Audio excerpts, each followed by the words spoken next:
Are you listening? Damn.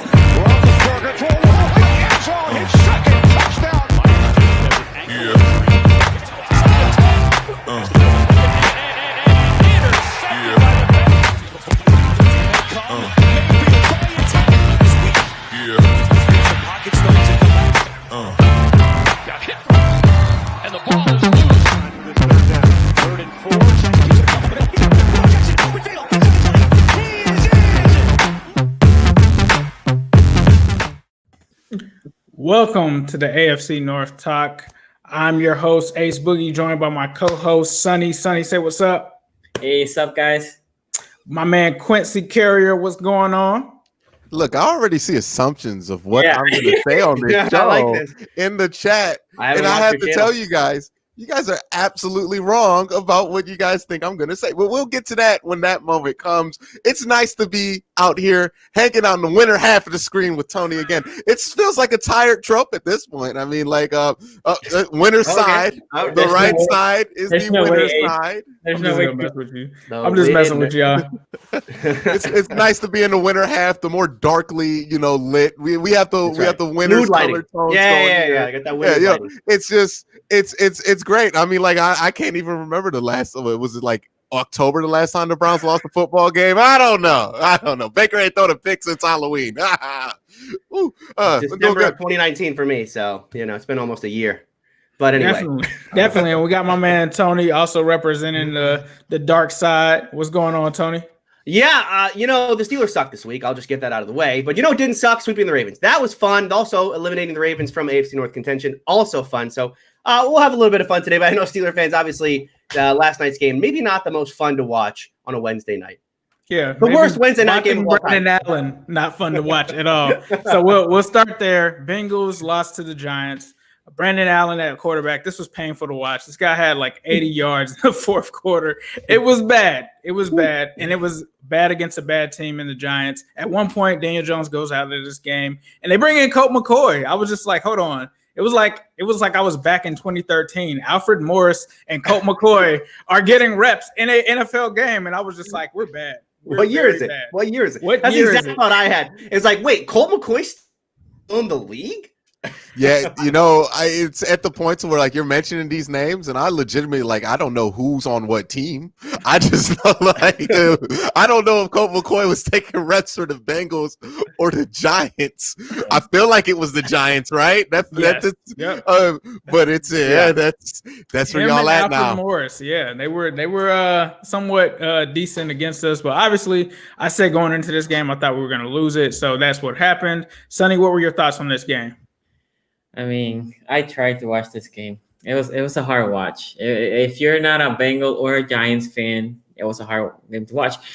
I picked the Giants. The only reason was because the Giants had something to play for. And the Bengals, low-key, it's better for them to lose, right? Now, you don't want to root for losses. I mean, at least I can't.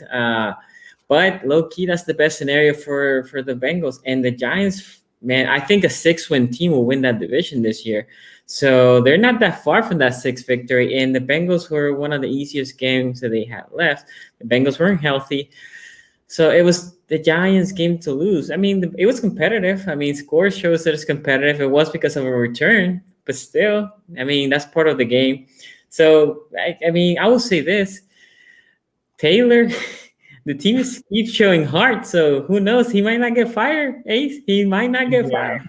Yeah, you're right about that. You're definitely right about that. And it just, honestly, like you said, they had the return in the game. If Brandon Wilson doesn't have that touchdown, it's very ugly. They get a touchdown at the end, and I'm sitting there like, no, they are not trying to win this game at the end. Do not do this. But like you said, it could show a sign that they don't want to move on from Taylor. It doesn't make sense to me at this point. Jaguars went ahead and moved on from their GM. But Quincy, what were your thoughts on I don't even know if you want to call this a game, but obviously the Giants got in first place by it, so I guess it was beneficial to them. But what were your thoughts about this game? Yeah, look, man, I know I'm part of AC North Talk. I'm supposed to watch all these games. Dude, I even watched the highlights to this game. I caught the game breaks when they popped up what during the good game I was watching. So like I have no deep analysis on what happened during this game. Couldn't tell you. I didn't know Colt McCoy was on the Giants. That pretty much tells you where my head was for this one. By the way, my only thing is I want to give a shout out to Colt McCoy. Most improbable 10-year career. And any young quarterback aspiring to be that's in the chat right now, let this be proof to you.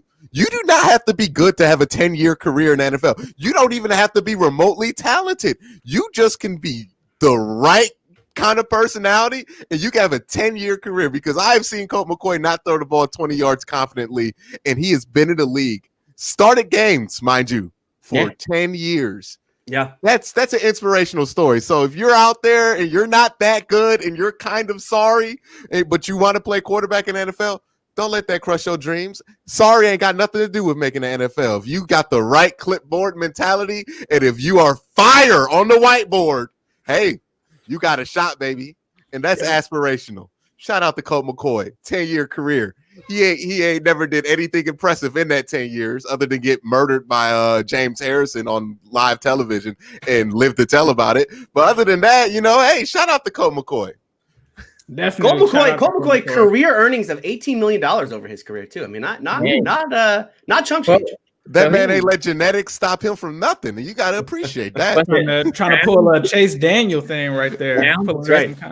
And Giants. That's his career, right? Browns, Redskins, and Giants. I think he was drafted by the he was drafted by the Browns. He was drafted by the Cleveland Browns. It's the next great hope. I remember a lot of people in Cleveland thought he was going to be the next guy. This is back when we were drafting third-round quarterbacks all the time and thinking that was going to solve the giant quarterback hole in our life. Jordan Shipley era for the Bengals. Like Jordan Shipley retired so long ago. It's crazy that Colt McCoy, like you said, Quincy, lasted 10 years. It's amazing that Ryan Finley's on a roster, but Tony going strong. Still going strong for sure. Still going. I don't know if still going strong is the right phrase there. Still going. Is how he is, because I think he threw for about 3 yards per pass. It was like 6-10 for 30 yards, something like that. I mean, he's trying to reset the NFL record book for lowest attempts or lowest yards per attempt. Like Quincy, I didn't see much of this game. I did think it was funny at the end. I thought with Colt McCoy in there, I thought the Bengals actually had a chance near the end of the game. I think there was a fumble at the end to seal the win for the Giants at the end here. I will say though, I mean, much like everyone's saying here, we keep talking about, will this be Zach Taylor getting fired? We're not seeing quit in the players yet. And, as much as we've seen certainly quit from the fans and even in the media, there's been some kind of hit pieces written about Zach Taylor, although a lot of those coming from the players themselves. Doesn't seem like on the field the players are really quitting yet, even though, the Joe Burrow thing seemed to be that kind of knockout blow for Zach Taylor and everyone just kind of letting down their guard. Okay, this is what's really happening. This is what's been really going on in this locker room for the last year. So surprised by that. We'll see as this Bengals team go. Look, they get embarrassed 3 out of the 4 next games or something like that. The story on Zach Taylor changes. Right now, though, I couldn't imagine them firing him, given that they are still playing close games without Joe Burrow. Definitely. So we have a super chat in here from Captain Fierce. Super chats are open. Anything that you do send in is guaranteed to be read off. Captain Fierce has a $2 super chat and says this is basically Chubb as Goku versus Derrick Henry as Jiren. I like that comparison for sure. So moving on, we're going to go ahead and recap the Browns and Jaguars game, because I think Quincy was just a psychic here and somehow knew that this game was going to be competitive. So Quincy, let's start off with your take on the Browns versus the Jaguars game. I'm not a psychic. I'm a Browns fan. I know for a fact. Did you have them losing though? Did you predict a loss? I can't remember. No, absolutely. Okay, you predicted a close game. A close. I remember close. Yeah, Miss I couldn't remember Cleo. close win or close loss. Yeah. Oh yeah, I've been pretty spot on with some of these predictions ever since I got off the worst prediction I've ever come up with. So it's evening itself out. The law of averages. But yeah, but for the Browns this week, I just felt like there's no way in the world the universe is going to let the Browns, clinch not finishing under 500 for the first time in like a decade plus and just like let it be a blowout win and let us like be all happy and cheery. No, there had to be some garbage happen. There had to be some terrible calls happen there and there. Some bad play on the defensive side of the ball. Look, they went into this game, and I've said this multiple times this season. What's the Browns defense? It's 2 people, Denzel Ward and Myles Garrett. Other than those 2, there's absolute due on this defense. So there's nothing there really of note that you would really want on a good starting defense. Maybe Larry Ogunjobi in like a rotational role, and maybe Sheldon Richardson in that same respect, but nothing else that you want. So you don't have those two players. Yeah, you're going to play pretty poorly on defense. But what I did see was that on offense, the offense, which Ace had pointed out a couple of weeks ago, which had not been performing up to that same standard, start to work its way back up there. The one thing I do want to talk about is Baker Mayfield's play. I feel like people are just missing the point at this point with Baker Mayfield in this play. I think sometimes people are looking at completion percentages, which are pointless unless you have the proper context in which the completion percentage matters. Or they're going off of like a clip they saw on Twitter, because I've seen people just say Baker had a terrible game against Jacksonville. He had a terrible miss, and he had another terrible miss to Kareem Hunt in that game. Those two were bad, but he had about 7 throws that were like amazing throws in that game, where they were tight window on the run, cross his body, where he had to throw it like absolutely on a dime, in which he made. And that's why he's been much better. He did not throw an interception, obviously, 2 touchdowns. Could he have had a better game? Absolutely. Should he have had a better game? Absolutely. But I do think it's interesting, and Raven fans, I'm sorry, I got to kick you a little bit while you're down. It is interesting that this exact same game that Baker Mayfield had with 2 touchdowns, 200-something yards, 19 of 29, there are Raven fans who tweet me talking about that's a terrible game for Baker Mayfield, who also told me that was a great game for Lamar Jackson a couple of weeks ago. So it's interesting how somehow the standards for Baker Mayfield got higher than the dude who actually won the MVP last year in some people's eyes. But that being said, yeah, Browns need to play better, obviously, coming into the Titans. But I have a theory on this year and years in general, after many failed attempts, that just because a team plays a closer game against a team that you don't think is good one week does not mean anything on what they're going to do the next week. It never ends up meaning anything. So, yeah, they could have played better, but the bottom line is they won the game, and luckily in the NFL, there's no playoff committee. There's nobody selecting which wins mean a lot or which wins that were close mean a lot. It just matters if you got the win. So, it doesn't matter if the Browns 8-3 isn't impressive to a lot of people, or even the Steelers 11-0 isn't impressive to people. They got the win, so that's all that matters. Yeah. Yeah, definitely. Tony, what were your thoughts on the Jaguars-Browns game? Well, I'll tell you what, it was like flashbacks I had back to, I forget what year it was, but Mike Glennon came into Pittsburgh as a Tampa Bay Buccaneer and he beat the Steelers and just beat the Steelers in the most dramatic fashion. I was at a bar. There was a Dolphins fan who was chirping me the entire game. It was probably maybe the worst experience of my life. So I had flashbacks to that watching this game. I was like, wow, Mike Glennon's doing it again. Here we go. But the Browns end up pulling this one out. They got it on the missed 2-point conversion at the end. I will talk about Baker Mayfield for a second because, Quincy, you touched on it. And you're right. If you just watch the highlights and really just that one play where Baker, and I don't understand how the same player, Baker made some unbelievably good throws in this game. How did that same guy miss wide open? You can't have a more open receiver. And he just refused to throw it. Like stares down for like what felt like an hour and a half and still refused to throw the ball. Very strange play. But again, you can't kill Baker for one play because you have to look at the context of the other 28 throws he had in the game. Yeah, go ahead, Quincy. I'm gonna throw Ace in here real quick, but it's like when Danny Green is wide open for 3 for the Lakers, and you're like, oh no, he dribbled, he had to think about it. He's definitely gonna miss it. He thought about it too long. Like it's no longer. That's exactly what happened to Baker, where he saw Rashard Higgins get open, and like instinctually he throws it, like he's about to throw it, and like just throw it like he normally does. Yeah. But then he notices there's nobody near him, and then he stops, pump fakes it. And at that point, I was like, oh, he overthought it. He's gonna overshoot it this time. So it's like when you have that layup wide open, and you should just go up with your normal, but now you're thinking, should I start with my right, left foot? And then you just end up traveling and ruining the whole bucket. Yeah, that was one of those goofy kind of whoops plays by Baker Mayfield that 2 weeks in a row that's happened, but yeah. So the other player I want to shout out from this game is Jarvis Landry, who was phenomenal in this game, has been phenomenal since OBJ went out when he kind of took over that spotlight. And I think it's why, I don't know if there was a consensus. I think maybe Ace, you had the Bengals as the number 1 receiving core. But man, Jarvis Landry, an underrated player because this is a number 1. I mean, Jarvis Landry is a number 1 in this league. I believe that. Going all the way back to his time in Miami, where he single-handedly won me like 3 consecutive fantasy leagues, PPR leagues, because he was an unbelievable PPR receiver back in his day. No, but Jarvis Landry is a very good receiver, very, very good receiver, and can be a number 1. And look, he got overshadowed by OBJ and all that, but let's not forget what Jarvis Landry is, which is a very good possession receiver, and he can get down the field as well. So, credit to him in this game, and they're going to need him to continue to come up big like this. They don't have a deep receiving core as it is now. Hodges come up and made some plays, but, credit to Jarvis Landry in this game. No, I definitely have to agree with you. He also was one of my favorites as well, especially going all the way back to Miami. Like you said, underrated player, balled out this game, did what they needed to do. Browns continue to run through Nick Chubb, 144 rushing yards. This guy's a monster. You also look at the defense. Yes, it wasn't good. It wasn't what we wanted to see, but obviously they're kind of licking their wounds. Like Quincy has said, it's Myles Garrett and it's Denzel Ward. So as soon as those guys get back and get in prime position to return to this defense, we're going to see that Browns defense tighten up again as we kind of saw it. I think for me, like Quincy said, a few weeks ago, we weren't seeing the Browns offense that we saw at the first half of the season, which to me was on fire. They were averaging 30 points a game, it almost seemed, and they're trending back up to that area. The interesting thing about this was, like you said, Mike Glennon. I don't know what Mike Glennon is on. I don't know if he's on the Colt McCoy, I need to stay in the league for 10 years plan or what it is, but I did not see that coming at all. James Robinson, I expected. He's been on my fantasy team. He's always been a solid player for them. There was a wide receiver in that game I had never heard of before, and I'm somewhat familiar with the Jags, but I had no idea about Colin Johnson.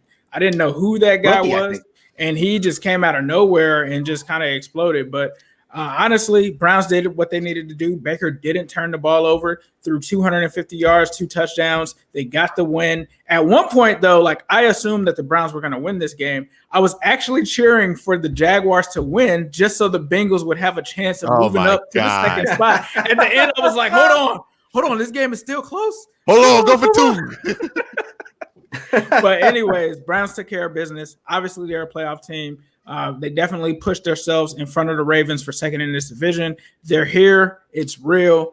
Sonny, what are your thoughts on this game?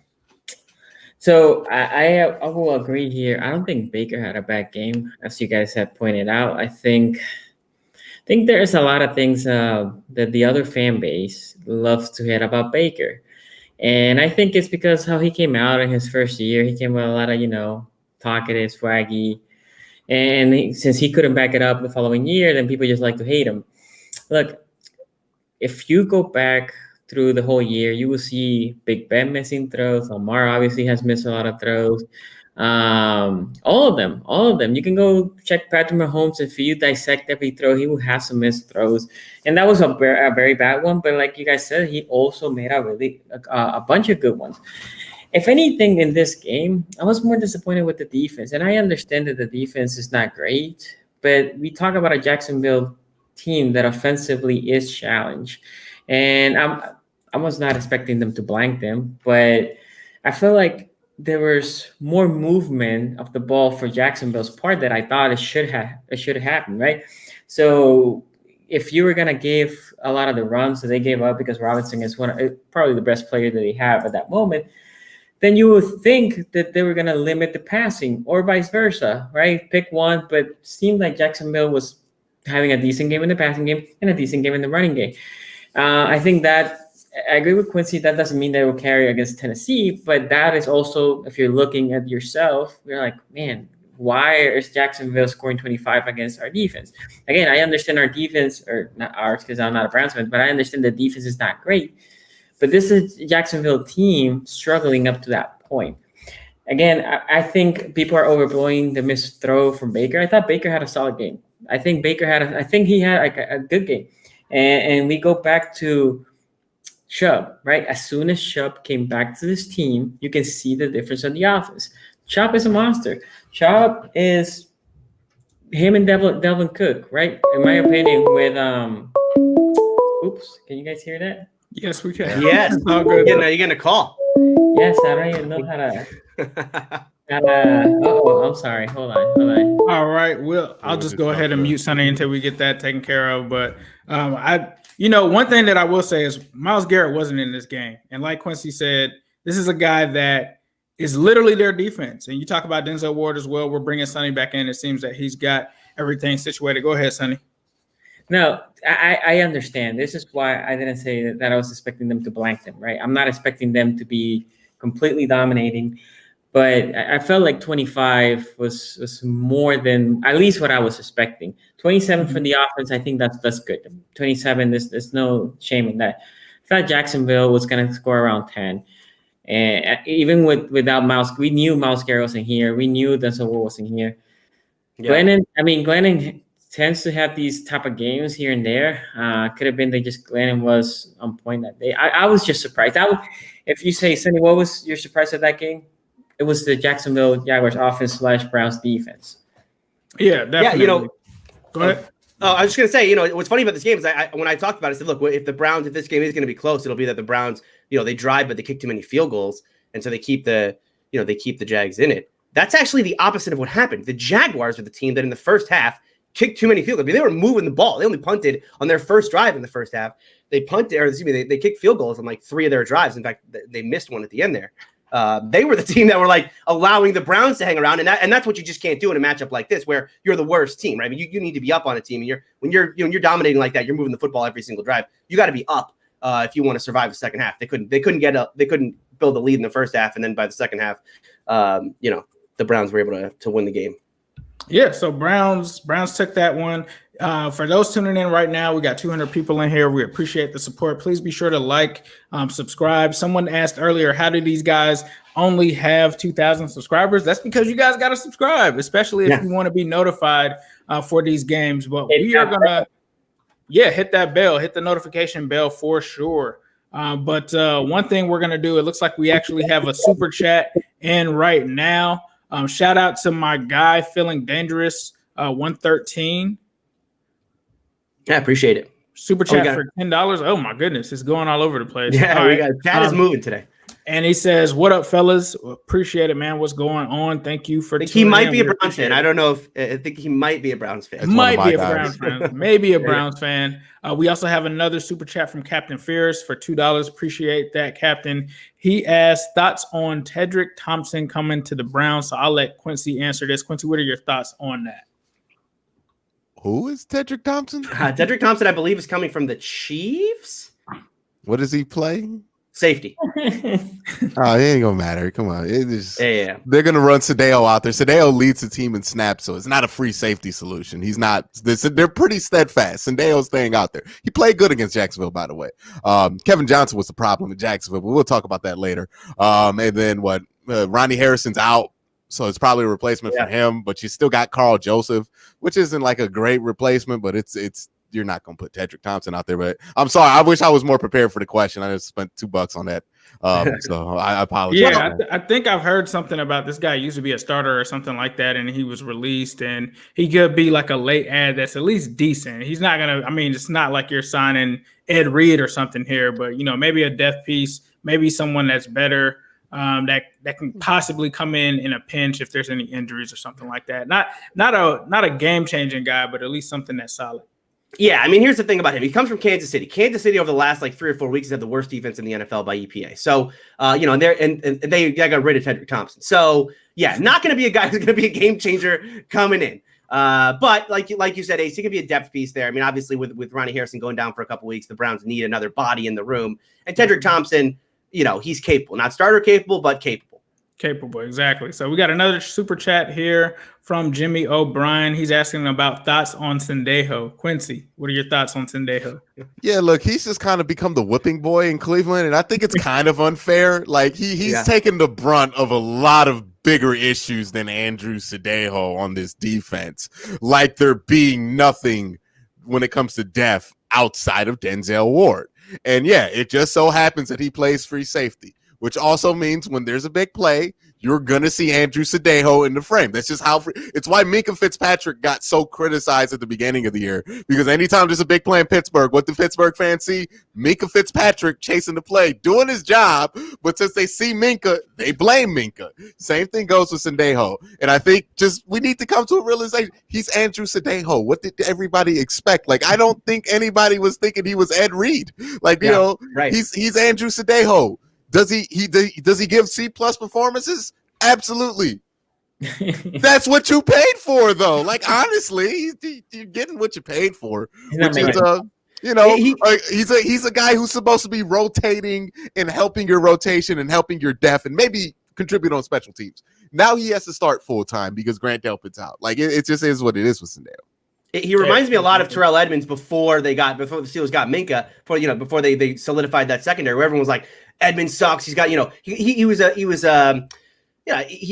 paid for the fact that he was a first round pick that, shouldn't have been a first round pick. And I think the same kind of thing with Sendejo. There's the expectation that he's got to be the guy at safety. He wasn't brought in to be the guy. He was brought in to be a depth piece. He's put into a role that, he's not going to be an all-star free safety. He wasn't even like drafted first. Like he was like a seventh day of free agency. Like, yo, we got this dude too. You know what I mean? Like it was never supposed to be this. It just got dire at that position, and now he's the solution. Like, where everybody kind of puts a bunch of stuff of blame on him. No, I get it for sure. Somebody actually said that he had his best game last Sunday. So a couple fans, absolutely, I think, said that he definitely stepped it up. Moving and switching gears, we're going to talk about the Ravens and Steelers, but before, we'll get into that afterwards. So we're going to talk about Ravens and Steelers, and then we're going to get into this super chat question from Marcus Jordan. So starting off with Ravens and Steelers, we got to start with, I guess, the winner of this matchup. We'll start with Tony so he can go ahead and get his rap out right now. Yeah. Well, I mean, look, this wasn't a fun one, right? I mean, this was a crap game on a Wednesday. It was one of the worst football games you could ever watch. Obviously it's nice. It's nice. Oh, well, yeah, of course. I guess if you're a Bengals or Browns fan, this was quite comical to watch. The Steelers and Ravens trip over themselves for trying to lose this game. Look, it's nice to sweep the Ravens. It's nice to get them out of AFC North contention. That is fun. But look, and like I have done all year, if you have a Ravens podcast, if you have a Ravens show and the Ravens lose, I probably tuned in a little bit. I do enjoy, and I've seen it in the chat every week. Joe Nubo did a whole show on it the other day about how the Steelers are, how can you come out of this game thinking that you're any good at all? You're going to get blasted by the Chiefs, the worst 11-0 team of all time. And I get that, right? Because the Steelers were bad last night. But, this idea that like the Steelers, this is some kind of damning evidence that this team could never win the Super Bowl now, that to me is like, okay, well, that's a little silly. It's week 11. I mean, or it's week 12, whatever, week 12, game 11 for this team. You go back a year ago to week 12 of last year. The Ravens had just blown the doors off the Rams on Monday Night Football. They beat them by 40, right? I mean, it was the third game in a row they had scored 40 points. And that's a streak where they beat New England, they beat Houston, then they beat the Rams. This is the Ravens team that scored 12 points in their playoff loss. So, what happens in week 12 does not necessarily, pretend to what's going to happen later on in the year. You look at the Chiefs last year. If you go to ESPN.com right now, go to the Chiefs 2019 schedule, look at that Chargers game that they played in week 11 because they had a bye week in week 12. The video on the recap. Oh, we lost him. Yeah, but to defend his point there, it should be a little bit more scary that the Steelers aren't playing much better football and they're still 11-0. But go ahead, Tony. Yeah, I know my internet is gonna crap out. English fans just kind of yanked it out there from you. Yeah. No, the thing I was bringing up though is the Chiefs last year. If you go back to that Week 12 game or the Week 11 game they had last year, you go to ESPN.com. The video on that game when they beat the Chargers last year to go to 7-4, but they squeaked by them, says the Chiefs are not a top tier team in the AFC. That was the thought of the Chiefs last year after week 11, right? So again, things are going to change between now and then. Now, I can agree with the idea that if the Steelers play like they did yesterday, or like they did against Dallas, or like they did in the second half of Tennessee, or in the first half of Baltimore, they are going to lose embarrassingly in the playoffs, right? And the problem for the Steelers right now is that what happened Wednesday wasn't an aberration, right? This wasn't like, oh, that was a weird game. Well, let's just brush that one off and we'll keep going, right? This was cute early in the year when they were doing this against Driscoll and Denver, and this was cute in the first half against DiNucci and the Cowboys. But now we are in week 12, and we do have to start talking about this team playing more consistently. The problem here is that this team is not playing consistently, and it doesn't matter the opponent. Right? It's not like the Ravens did something dramatic defensively that caused the Steelers to drop 8 balls. The receivers were just completely inconsistent in this football game. Right? It's not like Trace McSorley is all of a sudden the best quarterback, or Marquise Brown is all of a sudden the Tyreek Hill that we thought he was. Right? I mean, Edmonds makes a bad play on the ball, falls, and then Hollywood Brown's off to the races. It's self-inflicted wounds, like Ray McLeod not calling for fair catch when the guy's right in his face on a punt return, and they give him basically RG3 free points. That's the stuff that this team has to stop doing. They have 5 games left in the regular season. They have to cut this out, right? We have to start seeing this team play more consistently. We've seen at peak what this team can do. They probably have the best defense in the NFL. Certainly when it comes to turnovers, they do have, once again, far and away the best team when it comes to turnovers. And offensively, this team can be very dangerous when they're hitting on all cylinders, but they're not doing that right now. They can't run the football, and so it all comes down to Ben Roethlisberger. And if the wide receivers aren't on, it's a very inefficient offense. And as you saw on Wednesday, they will let bad teams hang around right till the end. They have to cut this out as we move forward. Yeah, I think that Tony, what he said is right. We have seen kind of a theme from the Steelers when it comes to letting bad teams hang in the game. But the one thing that I'm going to give the Steelers some slack on is this was a weird game. Like the whole start of it from last week until now, all of the delays, all of the weirdness, people getting pulled out of the game beforehand. It just was a mess. It just was a mess, right? Especially when you got RG3 in there throwing for 33 yards. It was just a crazy, wacky game, right? But the Steelers, as they typically do, they never have to play the best game. They just end up pulling it out and doing what they need to do to win. Obviously, this was very ugly, but I think given the stipulations, we wonder if there's going to be some carryover to the next game, not because of how sloppily they played, but because of the short week. So obviously, we're going to be talking about that coming up. But my thoughts were the Steelers took care of business. It was a sloppy game. It's sad for Baltimore that they didn't at least get to have Lamar Jackson go out there and try to do something there, especially with this rivalry as good as it has been. It just seems like we were kind of robbed of somewhat of a good game, unfortunately, due to circumstances that we cannot control. So it is what it is. Steelers took care of business. They are still undefeated. They got some games to bounce back on down the schedule. Bounce back, and they're 12-0. I don't even know how you bounce back from that. They're 11-0 right now, but they feel like they just came off a brutal loss. 11-0. Yeah, I don't know how they bounce back from that. But Quincy, what are your thoughts on this game?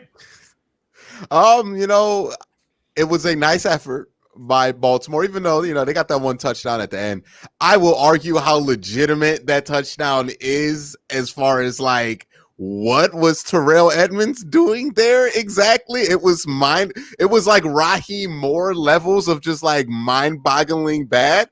But let me give Soulja Boy Brown his credit because he was there. He caught it, which is a step for him. And he ran well. So he made some good moves against Minka. I mean, you have to give him that, right? I mean, he had Minka twisting and turning. Yeah. He had 20 yards to think about it by the time Minka got over there, but he made a good play on Minka there. I'm still not going to let him live down the fact that he let TJ Watt clamp him on the outside of a route that he was going on a 9. I'm not going to let that one go that he couldn't outrun TJ Watt. But you know what? He got the play there. He caught it. And, sometimes he doesn't do that. So, that's good for him. And it's good for all the Hollywood Brown fans out there. It gives you like 2 more weeks of feeling like he's going to be Hollywood Brown was watching the show, Quincy. He said, you call me Kwame Brown. You call me Kwame. You call me Kwame Brown? Wait till the defense forgets about me because I was being so sorry for 3 quarters. Oh, I'm going to show you. Yeah, so, shout out to Hollywood Brown. You really showed me. He had 3 catches for 15 before that. Hey, it's better than the 3 catches for like 4 he had against the Steelers in the first game. So, that's improvement. So, as far as the Ravens go, this was more encouraging that you saw from the Ravens. You saw that the secondary start to wake up to be at 2019 levels. You actually saw them use RG3 more like Lamar Jackson than the Ravens have used Lamar Jackson at this point. But the one thing I'll say with the Ravens, I think is the biggest thing. I talked about the tight end thing already, but I think one of the things that we don't talk about that's one of the biggest things on why the Ravens aren't having the success that they had last year is last year they seemed to be able to get runs up the middle, 5-6 yard gashes at will. This year it's not happening at all. They cannot get those gash plays where they just go straight up power at the middle with the 3 guys in the backfield off that pistol and really force teams backwards. The push is just not there anymore. And that's going to become a problem against better teams. Now, are they going to be able to bring up that same level of play and play as good against the Cowboys or against the Browns here coming up? That's going to be dependent on who they have available and how much practice they have. But for them, hey, this is much better than I'm pretty sure people thought going into the game. And for the Steelers, yeah, they didn't play well. Yes, they do need to play better. But also, if you're the Steelers, you're kind of looking at what the Ravens did last year when they went on that 14-game win streak and they played their best football earlier in the season, and it kind of cost them later on when they got cold at the wrong time. So if you're the Steelers, you're still like, yeah, we're not playing well, but we're still 11-0, obviously in the run for the 1 seed, in control of the 1 seed. And now you have an opportunity to play your best football going into the most important time of the year. So I wouldn't be panicking if I'm a Pittsburgh Steelers fan either. For the Ravens, it's starting to get bleak, but you played well, so you have some hope coming down the tunnel, as opposed to if you would have got blown out here, it would have looked like the white flag had been given up here by Baltimore. So, kudos to them. Yeah, definitely. Sonny, what were your thoughts on this game? Couple of things. Let me just start with disagree that the touchdown was in garbage time, because with that touchdown, that game was in contentions. Yeah, it actually was. Yeah. Yeah, that had to complete a miracle, which it was a miracle for James Washington. That lollipop the Big Ben threw there, if Clark plays it better, I'm not saying it's an interception, but at least a batted ball, time stops. And I'm not saying Trace McSorley. I mean, I would have faith that Trace McSorley will win this game, but you have a chance, right? Okay. Saying that, by the way, Ace, there's a super shot. I know we're marking Marcus Jordan from Feeling Dangerous. That is for me for this game. I don't know if you want to put it there, and then we can go to Marcus. Let me give props to the Steelers. I know it was an ugly win for the Steelers, but a win is a win. I will say the same thing that I said against the Browns beating Jacksonville Jaguars. There's no style point. This is not college. In college, you have to win, and you have to win pretty, because that's how it gets you to the dance, right? There's none of that. There's none of that in the NFL. You win or you lose. So the Steelers won. Shout out to them. They did what they needed to do to win this game. Now, saying that for the Ravens, I would say I was proud of the team. I have very low expectations for this game. Defensively, talk about D-line. Let me start talking about the D-line. They will have 2 players that had snaps throughout the year. Wolf, which was a starter, and then a guy that we call Jelly, Ellis. There was the backup nose tackle. Those are the 2 D-line. The rest are call-outs. We call 20 players up, right? The offense, we have our right tackle playing left tackle, which he's okay, and he struggles against speed rushes, which was against Dupree. Shout out to Dupree. Hopefully he feels better. He comes strong next year, right? And then we have Bozeman. He was a starter. After that, we had the center. Wasn't there. The backup center wasn't there. We call a guy from the practice squad there. Against that Steelers defensive line, I thought they did good. Right guard, also a guy that was a backup. And the right tackle, Fluker, he came in and he came out because he's dealing with injury. RG3 pulled his hammy in the second quarter. That's right. Jimmy Smith left the game with an injury. This team got bad. This team was decimated between injuries and COVID. For some reason, the Steelers also didn't run the ball. I don't understand why they didn't. They can't. So, which was going to be one of my points. This Ravens team that we brought yesterday to play, that was the best time for any team to run against the Ravens, right? Decimated D-line and no depth, really, that we brought to this game. So Big Ben decides to throw out 50 times or 266. Yeah, 51, yeah. Yeah, so the receivers, let me say this for the receivers from the Steelers. Ebron, anytime Chuck Clark was near him, he would drop the ball. Like I tweeted about this. Anytime Ebron had a catch, I don't know, he dropped like 2 that were very easy balls.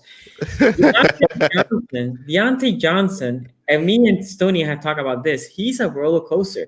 He is not dependable. Juju is the most dependable guy, in my opinion, because Claypool a little bit. And Claypool, no, I'm sorry, I forgot about Claypool. Claypool, I guess the Ravens, he hasn't gone off yet, but Claypool has been great this year. But I would say those 2. After that, it's hit or miss with the rest of them, right? I was surprised. I think the Ravens defense played well, considering they've been a couple of times, but they didn't broke. The offense, I mean, before RG3 pulled that hammy, he was running the ball fairly well, right? And then that created some misdirection. He was able to run through the middle, through the stretch. As soon as he pulled the hammy, that wasn't there. They should have benched him. RG3 wanted to keep playing because it's probably his last chance to showcase his talents if he wants to come back to the league. Look, what I will say is the team show fought. There's no moral victories in the NFL. It's still a loss. But the Ravens have a path to make the playoffs, and it is going undefeated. And if you check how their schedule stacks up, yes, you have the Cowboys. The Cowboys are super rested, so it is somewhat of a tough game because of the Cowboys being so rested. And I don't know how many players for the Ravens will play. Again, I don't know how many of the team will be there. Should be more than with the Steelers, obviously, but. And then you have the game for the Ravens, which is the Browns, right? If you take care of the Cowboys, that is your game. Because after that, you get Jacksonville, New York, and Bengals. Those are 3 winnable games to finish the year. So watch out for Mike Glennon. Watch out for Mike Glennon. Is there a path for the Ravens? Sure. Am I encouraged? Of course. But still, we took the L. We had a chance. And we have said this in the past 2 weeks, so that hurts even more that you had an opportunity and you didn't close it. And then going to Feeling Dangerous, his super chat, shout out to him. He says, Sonny, do you think there are changes that are necessary to your coaching staff following the disappointing season? Look, I thought the defensive play call was good, was really good. Again, with how you basically brought a backup team there on defense. And on offense, also, I think it was acceptable. What else do you want? You have backup tight ends, backup running back, backup O-line, backup quarterback. I thought they hang, right? When you have a team if I tell you I'm bringing basically more than half of the team being backup and that quarterback threw for 33 yards, your first thought is that team got blown out. And the other team was healthy pretty much, right? By week 11, a lot of teams have injuries here and there. But for the most part, they were healthy. You would think it was a blowout. I thought the coaching staff did what they needed to do. Again, I thought the team played tough, but Steelers came with the win, and at the end of the day, that's what it matters. So Steelers are 11-0. They ran with the division, and that's fine because I want to see them back in the playoffs because of that tweet. Love it. It's the Sonny curse. Ever since you put on that necklace. No, I didn't. It's never. It's been that chain. He brought out that chain. He brought the chain out. He cursed under 500. He cursed him. Yeah, have they even won a game since then? I think maybe they've won. They won the Colts game. They won the Colts game. Yeah. So now we're gonna switch gears into pretty much previews because obviously we weren't able to get to you guys on Tuesday. We had to reschedule, so we're gonna get into that. Thanks, Harbaugh. We're gonna start with the Titans and Browns, but we got a few super chats to get into. So Marcus Jordan has a super chat here. He says thoughts on Titans versus Browns. Also, hashtag here we go. So I'm gonna let Quincy and Tony answer that because Tony is obviously the Browns fan and Tony is a Steelers fan. Clearly, this guy's a Steelers fan. Let's hear you guys' thoughts on this super chat question. That could be both because here we go. That's a chant for both teams. It's kind of weird how we. Yeah, here we go is more Steelers, right? If you go, hashtag here we go is how you get the Steeler logo on Twitter. Yeah. It's their hashtag on Twitter, but it's also like it's used. Like here we go, Brownies is like a big chant there too. But I'm actually gonna defer to the second half. I want to hear what everybody else has to say about this game before I go on. So I'll let Tony go and then everybody else go. LifeLock. This might be an identity theft game. We've talked about it before. Teams that come in and want to pound the rock against the Browns have had success doing so earlier this year. But the nice thing for the Browns is that the Titans defense is trash. I've tried to look this up. Tried to say, well, maybe they're playing better more recently. And no matter which way you split it, the Titans defense is trash. There's no other way around that. They can't get after the quarterback. They can't stop the run. They can't do any. I mean, their defense, they can't turn the ball over. I mean, their defense just bad right now. The nice thing they have going for them is that they still have one of the most efficient offenses in the league. And we've talked about this before when we previewed it, Steelers, Titans earlier in the year. We talked about this Ravens, Titans, right? Ryan Tannehill and it's Derrick Henry. And we'll see if A.J. Brown plays in this game. He's got the hip injury. It's kept him on the question. It's kept him basically questionable for every single game. He's a big part of that that Titans offense because he's a big play guy. He got the Steelers on a catch and run earlier this year. I think this game comes down to one thing, right? This is Baker Mayfield versus Ryan Tannehill. It's one of those stupid things, right? We talk about Myles Garrett versus T.J. Watt, even though they're never going to be on the field together. But here's why I bring up Ryan Tannehill versus Baker Mayfield, right? This is 2 8-3 football teams. People think about the Titans. When you go to power rankings right now, if you go around the league and you look at power rankings, the Titans will be considered one of the top tier, maybe not tier 1, certainly tier 2. No one, only Browns fans are putting the Browns in tier 2 right now. Not even Browns fans. Yeah, I mean, I think a lot of people assume this about the Browns. Oh, they're 8-3. That's cute. they're getting bounced round 1. And that's just it, right? That's what everybody believes. But you look at the Titans and you think, no, that's a team that can make some noise. I saw them make some noise a year ago, right? There's a totally different thing. Now, Baker Mayfield can answer those critics. He has to come up big in this game, right? I mean, the Browns, look, they haven't played anybody yet, right? I mean, we talk about the Steelers not playing anybody. The Browns haven't played anybody, but they just keep winning, right? Much like the Steelers, you just keep winning. Well, you're going to make the playoffs. But this is an opportunity. Go on the road for Baker Mayfield. Have a big game. Look, Kevin Stefanski, I think, had a quote the other day where he said, I'd rather have Baker throw a 5-yard pass than a 20-yard pass with any chance of interception. That's who Baker Mayfield is right now, right? Limit the turnovers. Don't beat us, right? You call it a game manager, call it whatever you want. But that's what Baker Mayfield has done well this year is since midseason, he's cut out the turnovers, right? He's become, whatever you want to call it, game manager, whatever, more efficient, however you want to say it. That's what he's done in the past couple weeks. And it's meant that this Browns team has gone on a winning streak. And it's got them in position where, I mean, there's no doubt to me that they're going to make the playoffs this year. But I am intrigued by this game because the Tannehill versus Baker Mayfield thing is intriguing. Baker's playing well, but no one thinks he's playing well because he's not lighting anybody up. Tannehill's playing well and everyone knows it. But again, this is a team that made a bunch of noise in the playoffs last year. So, who's going to win this game? I'll go Titans because they're the home team. But I think it's going to be a close game to the end, and I'm excited to watch it. Yeah, I think that is definitely going to be a very good game. I think out of all of the games in the North that I looked at, this one stood out to me. And I think what you said is correct, Tony. Titans defense is not good, especially that pass rush. They just cannot get to the quarterback. And they lost to the Bengals. That's why. They just couldn't get to Joe Burrow. He just lit them up through the air. The thing that sticks out to me, like Tony said, is this is identity theft because you got Derrick Henry versus Nick Chubb. That's going to be amazing. I think they may have to set the total rushing yards in this game for over 400 yards because I think that's the kind of game that it's going to be. It's going to be amazing to see because these are two teams, that rely heavily on the run. They do have some receivers and A.J. Brown, and also don't sleep on the kid that was Corey Davis, the 5th round or number 5 pick. He has been in a contract year, has bounced back a little bit. But I think that the Browns contract year, contract year. Everyone just seems to have their best year in that contract year. But I think that the Browns can win this game. I think that it's a winnable game. I think the Titans really wanted to get that win over the Colts last week. I think that this is a game where the Browns could take them by surprise. And it's really going to be, like Tony said, between those quarterbacks. Who are going to make the most plays? Who's going to score the most touchdowns from that perspective? But I think that this will end with the Browns narrowly winning this game. I'm going to go ahead and say 30-27. The Browns are going to win this game. Sonny, what are your thoughts on this game? Yeah, look, this is a game that is going to be over in an hour with all this running game. Just a continuous moving clock.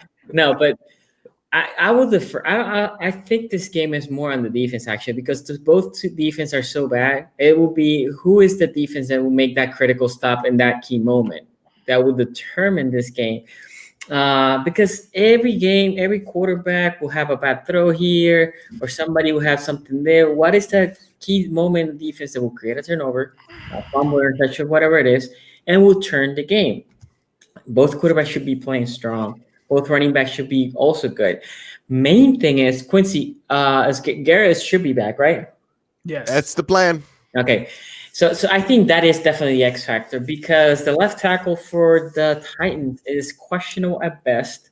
The Titans, and if Brown doesn't play, I think that is both things favoring the Browns.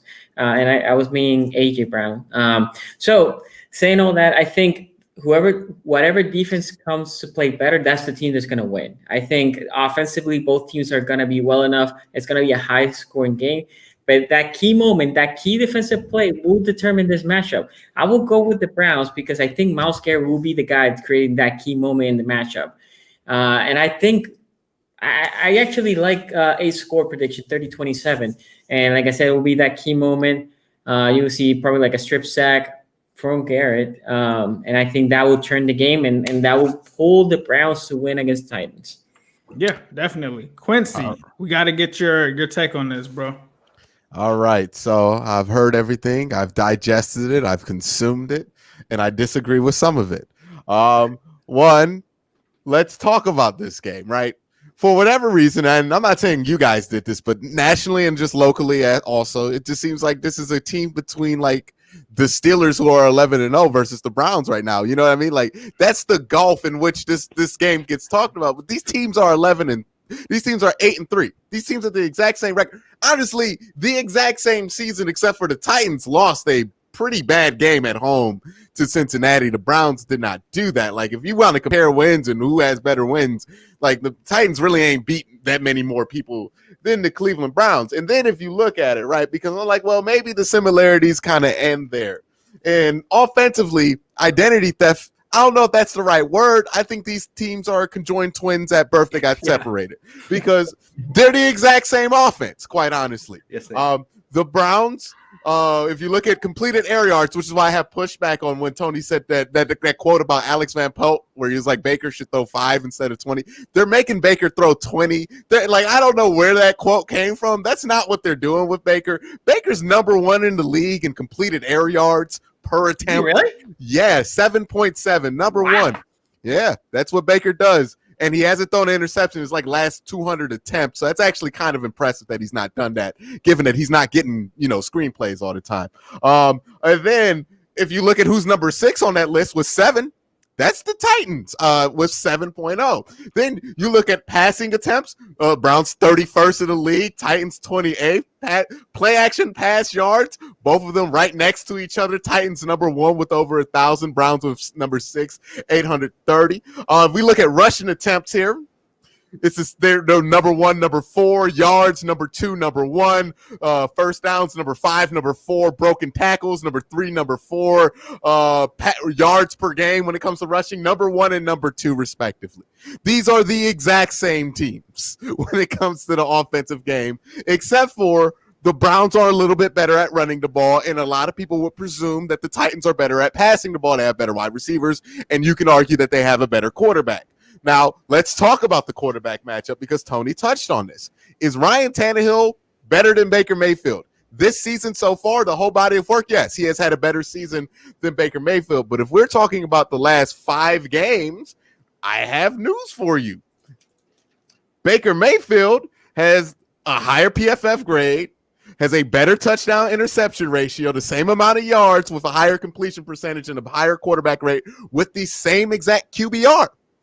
He's been better than Ryan Tannehill has been recently. These two teams are so evenly matched, it's ridiculous. The same exact offense, the same completely awful defense, except for the Titans. They have it from the top down. It's good at the top, but bad at the bottom. The Browns have it flipped where they're good at the bottom, bad at the top. So it's the exact same situation here. But I'll tell you this, I think the Browns have a matchup advantage because where the Titans are really good, the Browns are actually not that terrible in those spots, right? You talk about Derrick Henry. He's going to have a monster game. Until Sunday, you touched on it. The Browns struggled to stop the run against the Jaguars. Why in the world would we do good against Derrick Henry?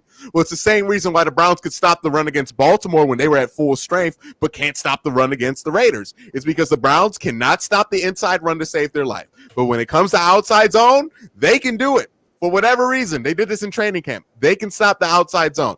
All the Titans do, all Derrick Henry does is outside zone runs to the right. It's all pitches, stretches. It's all to the right. It's all outside. The Browns actually stand a good chance to stop that. Now, A.J. Brown, he's going to tear us up. I'm going to be real with y'all. A.J. Brown going to have a big game. Start him on your fantasy team. He going to rip him up. And then Corey Davis having Kevin Johnson cover him, that's not going to be good. That's not going to end well for Kevin Johnson. That's going to be awful. He was awful in the Jacksonville game. I don't anticipate that to change. So the Titans aren't going to be able to put up points. But if you look at the Browns offense, the one thing you can say that can stop the Browns offense is if you have a defensive line that can penetrate. That is absolutely not what the Titans have here. Also, the Browns, when it comes to passing the ball, they're going to have time. I don't think the Titans are going to be able to force the Browns to throw it any faster, and I think they're going to be able to rip up the zone. I think the Browns match up way better against the Titans than people are given credit for, and I think the Browns – I think the one thing the Browns have going against them is that people see the Baltimore game, see the Pittsburgh game, and they go, well, that's who the Browns are when they play top-tier competition. The thing is, I'm not convinced that the Titans are on that same tier that we regarded those teams when those games happen as a Super Bowl contender. I think this is more along the line of the Raiders game and the Colts game, and I do think the Browns have a pretty good chance to win it. No, I have to agree. As a Bengals fan, with this being one of our wins, they are not in that tier. Let's go ahead and get us to some super chats here. We've got Stop and Peak with a $5 one. He says, what do you think of the penalty that gave the Jags a touchdown? Yeah, see, I get why people are upset about that because it's a big play, and then Olivier Vernon kind of accidentally leads his head in. He gets a 15-yard penalty. I get people are upset about that, but honestly, I think that's on Olivier. He knows better to lead with his head. He had ample time. He was not touched or did not fall into he had the opportunity to go a little bit lower than he did. He knew better than to stand up straight up and run right into Mike Glennon's helmet. So, I get why that penalty was called. I don't agree with it being thrown at that point, but if it's going to be thrown, it's a justified throw. Definitely. We got another one from the Trib here. He says Baker Mayfield has been playing like a top 15 to 20 quarterback since the Steelers game. Should be time to fully open it up and see where he's at. He'll be ready. Sounds like that's a comment there, Trib. I think that you could be onto something. This could be what we've been waiting to see from Baker Mayfield with him being on fire right now. Would be interesting to see. Would be interesting to see in this game, again, for science purposes, not cheering against the Browns, for science. If the Titans got up big in this game, right? If they went up like 17-0 or something, and you had to get the Browns out of the just Nick Chubb, Kareem Hunt, run, pass off of that, put Baker in a situation where he's got to throw 30 times, just to see what would happen. Hey, do you think Baker could do something like that? Go 22 for 22, 1 minute left with no timeout? I mean, when you play cover one the whole game, which we're still playing. Against a bad Titans defense, not like the Titans defense presents a lot of resistance. I think Baker could do it. I think the fact that the Titans don't have any pass rush whatsoever, I think that's going to give Baker enough time to tear him up. I think that Baker could do it. It's possible for sure. Ultimate Sport TV, $2. He says Cincinnati beat Tennessee. I'll take Cleveland 34. I'm sorry, to 28. 4 touchdowns for DH. Derrick Henry. That reminds me, real quick, I want to just bring this point up. The ideal that Derrick Henry has to be shut down to beat the Tennessee Titans, or you got to do something about A.J. Brown, is not the truth. It's not. Derrick Henry can very well get 4 touchdowns, 200 yards, and go off. The Browns still could win this game. You could throw 3 interceptions against the Titans and still win this game as long as you win time of possession. That's all you need to do against the Titans. If they don't get time of possession, they don't win football games. The Steelers, by the way, to people who discredit the Steelers' 11 wins, they found a way to get 3 turnovers, 3 interceptions against the Titans and still win time of possession. If that doesn't tell you how good that defense is on the other side of the ball there, then I don't know what it is that can convince you that Steelers are not are worthy of their 11-0 record. I don't know what it is at this point. But that's what's important against the Titans. I know people are going to freak out when A.J. Brown has 100-something yards. He's going to eat. A.J. Brown's going to eat. Derrick Henry, he might eat. I don't know about that one as much as I know about the A.J. Brown one. But that does not mean you cannot win this game. And I think that's the thing I think people aren't grasping, especially Cleveland fans. Yeah, definitely, because I think Derrick Henry balled against us, and it was kind of crazy. They were down by multiple scores in that game, and they still were running the ball with Derrick Henry, but it was just too little too late. We got another one from the Trib for $5. Appreciate that, Trib. He says, are those Baker Mayfield completed air yards, play action, heavy Q? Because that's different and not really a stat for a quarterback. How is that different? More for the offensive coordinator and the running back. I would say, how is that different? They have the check down built into most of those play action plays. It's Baker's choice whether he wants to attack downfield, midfield on a lot of those play action plays. He attacks downfield and he attacks successfully. How is that any different just because he's not out the gun? And also, he has 800 yards out of play action. He has all his other yards, all the other 2,000 yards that he has. Well, not to 1,000 something yards. Most of his yards not in play action. So I get it. If it were just him throwing 10 yards down the field like he did in Jacksonville, where it was extended handoffs to Jarvis Landry, but that's the only game that's happened. Most of the time it's him kind of on a 3rd and 12, backed up in a bad situation, having to make a tight window throw like that. That's why his completion percentage is also pretty bad when you look at it this season, because he's not really asked to do a ton of easy stuff out of that offense. He's asked to do a lot out of there. It's just not a lot of bulk plays. Well, not a high amount of plays. It's just a lot of to do in those plays.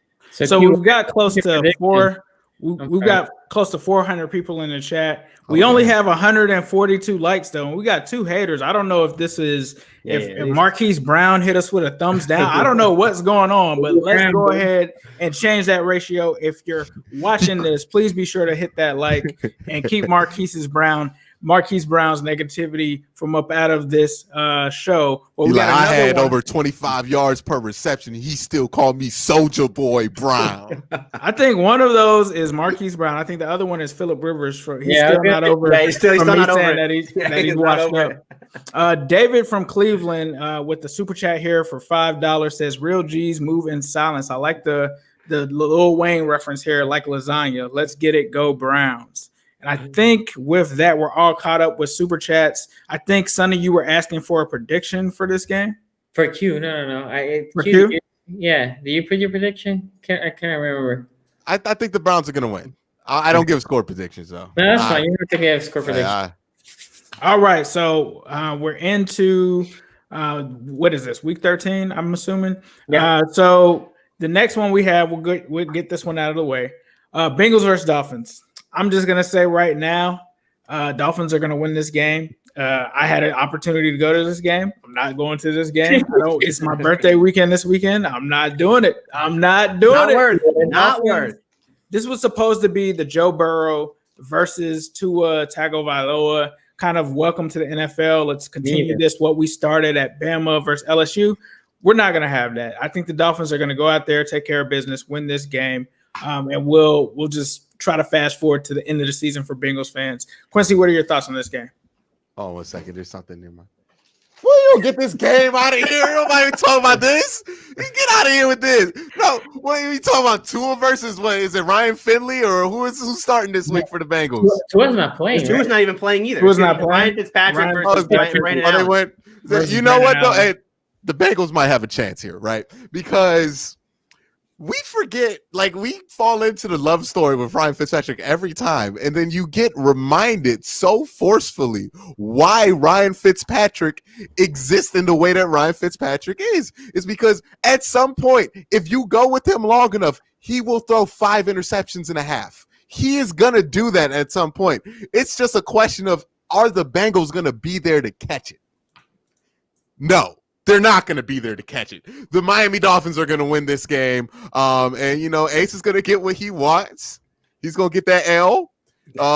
And, he's going to, sit there and hope a lot of other teams win so they can move on up. Because right now, with y'all in the second or third? On third? They have 2 wins so far. Sorry, I was trying to find Tripp's super chat. He said that he threw one. But I got it here. We did miss it. Okay, it got cut off in the StreamYards, but it apparently is still available on YouTube. So, Tony, go ahead and get I can read it. There. Yeah, he said, Tripp wrote in and said, extremely proud of us, talking about the Tripp, obviously a Ravens fan. Extremely proud of us. A lot of heart there. Gave me Super Bowl hopes. People need to slow down. All right. Well, baby. 6-5. Like I said, Ravens fan. But he makes a great point here.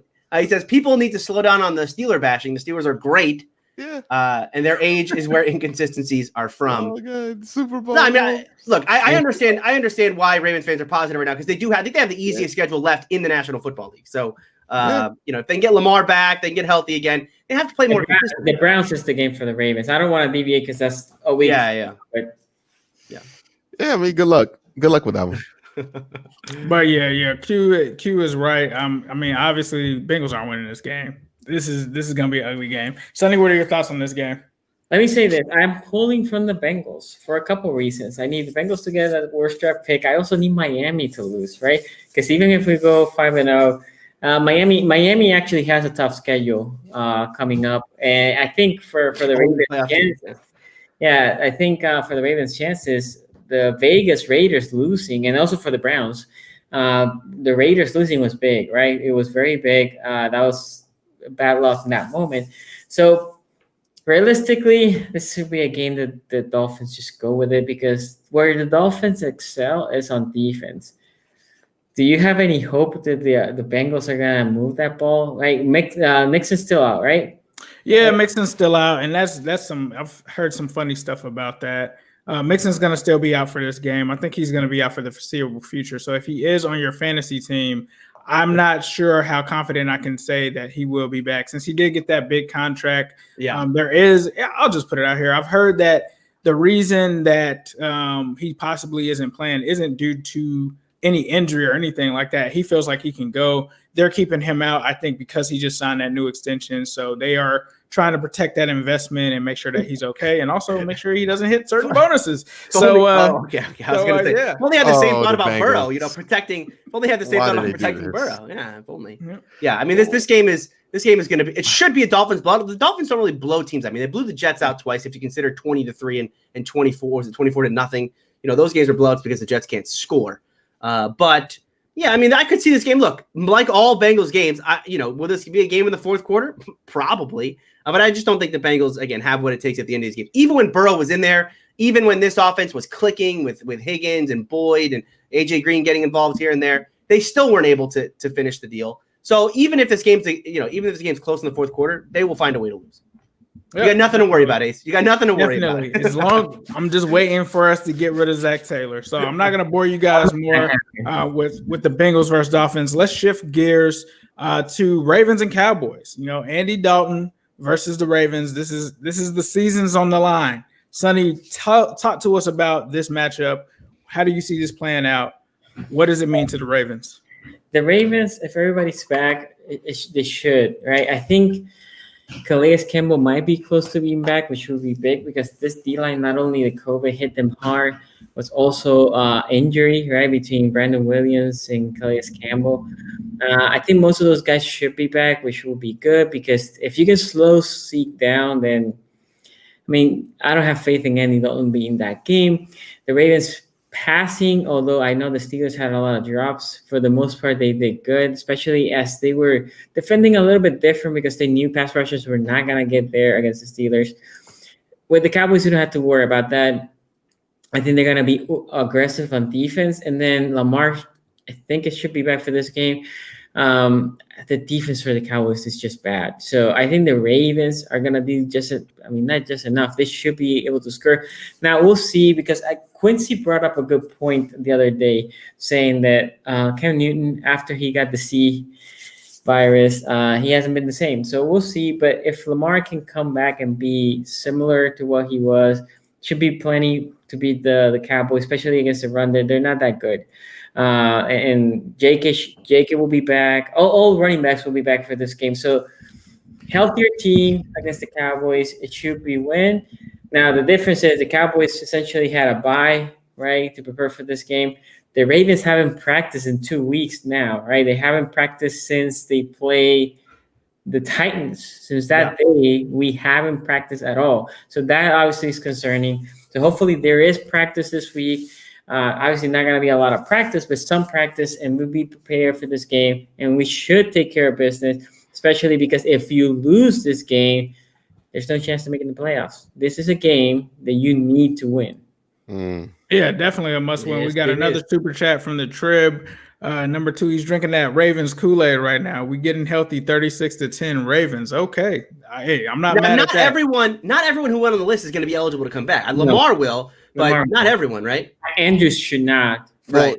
How's he looking in protocol, though? Like, is he cleared today? Was he cleared today? No, I think it's Saturday. I think is when he can come off. Exactly. So so no practice. No practice. And he can't have any hiccups either. Yeah, Andrews will be out. Mark Andrews will be out for this game. That's huge, right? Willie Snead, I think, might be out as well. Oh, yeah, he will, because he was one of the last players to test positive. Yeah. So, it all depends also how many players, but I think defensive, we got to be healthy. And this is a game that you got to rely on your defense also to make stops and the offense just to do enough. The other thing is the O-line will be it's not healthy, but at least the backups that were playing, they're coming back. It's not going to be backup of the backup like it was against the Steelers, right? Yeah. Against the Steelers, basically, they called 2 practice squad guys started this game. In this game, the center should be back, and the right tackle should be back that played the last game. So, it's personnel-wise, it's going to be better against the Steelers, and the opponent is weaker. And Dallas has to travel to Baltimore, so don't team to I don't know how the weather's going to be for Tuesday, but still elements. I think the Ravens win this game. Yep. Tony, what are your thoughts on this game? A lot of people wondered, why did John Harbaugh and the Ravens fight so hard to get the game between the Steelers moved from Tuesday to Wednesday? Why did they do that, right? What was the point there? Didn't help that they didn't get any players back, right? Ingram and Dobbins were eligible, but they weren't ready to come back. What was the point? Well, it's interesting. It's interesting that they not only moved Steelers-Ravens, they also moved Ravens-Cowboys, because Ravens-Cowboys was about to be a game where Andy Dalton was starting against the Ravens with the playoffs on the line for the Ravens. Game starting about 4 or 5 o'clock. I think I can remember another game late in the year, Andy Dalton starting in a mid-afternoon game with the Ravens needing playoffs, and he came through big in that one. Now, when Andy Dalton does not come through big, that's in prime time, and they got this game moved to Tuesday at 8 o'clock, where we all know we're going to watch from Andy Dalton. The question is not how many pick sixes is Andy Dalton going to throw, not if he is, but how many. Screwed that joke up. No, I think the Ravens win this one. They should win this one easily. But Andy Dalton. Trash. Fourth and 12 has to still sting a little bit for the Ravens fans. But I was looking forward to it being at 5 o'clock. All good. So I think that so far we've got Sonny taking the Ravens. We've got Tony taking the Ravens. Quincy, are you taking the Ravens? Mr. Ravens hater, as they try to call you. I don't think you're a Ravens hater, but what are your thoughts on this? And don't let those comments affect your thoughts on this game. I never do. So look, Raven fans, y'all, this Wednesday, right? That was at the club. Y'all were at the club. Y'all didn't know what was going to happen, but y'all had all that adrenaline going. We going to make something out of it. We got Trayvon Williams out here playing the slot, but baby, we going to try hard and we going to do our thing because we playing the Steelers. It's a rivalry game. We're going to do it. Let me tell y'all where y'all at right now. Y'all are at the McDonald's after the club, and you're getting notifications on your phone after you spent $5 on a McDouble talking about, yeah, you about to hit your withdrawal limit, bro, on your card. Like, this is where the Ravens are right now.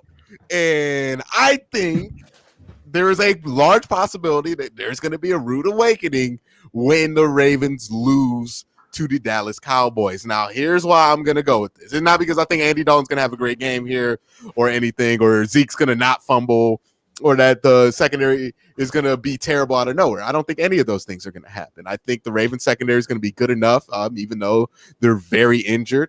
But that's also the thing. They're very injured, and it's very, trying to put things together. They're not, I promise you, with no practice, they're not going to, and after witnessing Lamar Jackson, not Lamar, but RG3 pull his hamstring after having to play with no practice, I promise you, they're not going to go hard with the Lamar runs. They're going to continue to do the things that has tanked this offense, which is, hey, Lamar, drop back and, let's spread this thing out to Hollywood Brown. Now, look, Hollywood Brown could have a big game. It's Dallas. I'm not going to put it out the realm of possibility. Maybe Des Bryant has a revenge game. I doubt it. I've seen Des Bryant play this year. So, or lack thereof him playing. So, it's not really an advantageous situation. Yeah, you have Lamar, but how much of Lamar do you have? Because are you really going to run it with Lamar a lot? What if Lamar pulls his hamstring? Then you lose him for the Cleveland game, and then you lose him for more. So they're definitely going to play it safe with Lamar in that situation. I don't see how much of their offense is going to be available. They don't have Mark Andrews. They have Mark Andrews. This would be an automatic win for the Ravens, but they don't. I don't know what other tight end they have. Is it going to be Luke Wilson again, or whoever that is, that dude who couldn't even catch that dot that RG3 threw him, that was right on his head at the end of the game? Minka made a great play. He should have secured that ball, man. He should have secured that ball. Yeah, Minka made a great play. You got an A+ safety going up against you. He's going to be hard to make. He's still been B+ this year, but he's okay. He's not going to be all pro this year. Jesse Bates. He's actually all pro. That's all I can say. Jesse Bates will be all pro. Yeah, and Justin Simmons. Yeah. So, yeah, for the Ravens, look, y'all had the great adrenaline moment, and y'all showed up, and also this should be a concern. That's the most y'all showed up in a big game all year, and RG3 and Trace McSorley played quarterback in that game against the Steelers. That is undoubtedly the closest you've been in a big game this year, and that's the circumstances in which it happened. That should be a concern. There are a lot of things that have sounded great that now you're coming down to reality. You're this is not good, that's why that's great. So, yeah, Lamar's coming back, and that is going to mean something, but what version of Lamar are you getting? Are you going to get a Lamar that you're going to be eager to run the ball with? No. If that's the case, are you really going to rely on Dez Bryant and Marquise Brown to save you in an NFL football game in 2020? I don't think that's going to be the case. Maybe you're going to be able to run the ball because they can't defend the run. But they weren't able to finish in the red zone against the Steelers, who they had the ball on the 1 or 2 yard lines multiple times there. Look at the team that we were bringing, Q. Yeah, but how much different is it? How much different is it going to be? Yeah. That's what I'm saying for me in this game. What do they have different? No, you got Gus Johnson still. That's your short yardage running back. J.K. Dobbins is not going to be a big monster when it comes to short yardage situations. And then Mark Ingram's been pretty dookie this year. Yeah. So it's like, and in the offensive problem with the Ravens right now is the offensive line. They have not been able to do inside zone all season. I understand. But do you think the offensive line was bad in this game against the Steelers? Our C offensive line, we run the F1 against the Steelers. But how many of those guys are coming back? The centers are back, and the tackle that played was back, and also there's the depth. Skura? No. Coming back? Skura's coming back. Makari was the one that started against the Titans. Oh, right. That's right. You guys benched Skura. That's right. We benched Skura, and both of them were out against the Steelers, right? Skura was out, Makari was out, and we brought a guy that I thought it played pretty well. Castillo something, I forgot his second last name. He played pretty good, but I didn't want to interrupt you. Go ahead. No, I just don't see it for the. I think this is a prime setup for a disappointment for the Baltimore Ravens. I think they gave everything they had left in that Pittsburgh game, and unfortunately, it definitely wasn't enough. And now they're going to go into this Dallas game. Still going to be wondering who can practice, who cannot. How many complete practices can you have when the quarterback who's going to be playing that game isn't going to be able to practice till Saturday, or at least be eligible to practice till Saturday, and you're not going to practice at that point. So the issues that existed going into the Steelers game still exist here, except for now you don't have that extra juice of it being a rivalry game to pump you up. And I think they could be set up here for a trap game because they play Cleveland the next week. And also they could be set up here for just a disappointment and, do something they really don't need to do, which is lose this game to Dallas. I think it's a bigger possibility than a lot of Raven fans want to admit. Yeah. So before I give my take, we're going to give a shout out to the super chat from Marcus C for $2. Says Browns win if Harrison Bryant doesn't fumble again. Let me see. There's another one here from the GOAT. Raiders game? I believe so. GOAT 007 for $5. He's a Ravens fan. He says, should the Ravens go young at quarterback / offensive coordinator minded to expand the offense or what? To fit today's style. #spread. Trace McSorley looked great. He looked great. I would love to see him more as a Raven. No. And yes, I tweeted this because for some reason there's a population, it's a segment of the Ravens fan base that likes Trey McSorley.